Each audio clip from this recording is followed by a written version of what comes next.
புத்தி வளர்த்த அம்மாவும் அன்புக்கு முன்னால ஆகாசம் சும்மா.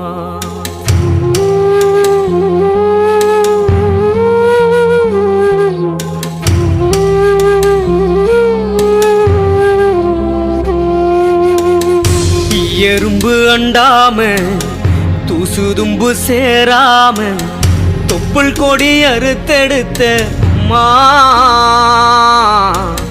கண்ணோரக்கம் பாராம கஞ்சி தண்ணி இல்லாம பாலும் சோறும் ஊட்டி வளர்த்த அம்மாவும் அன்புக்கு முன்னால ஆகாசம் சும்மா. ஓ அன்புக்கு முன்னால ஆகாசம் சும்மா.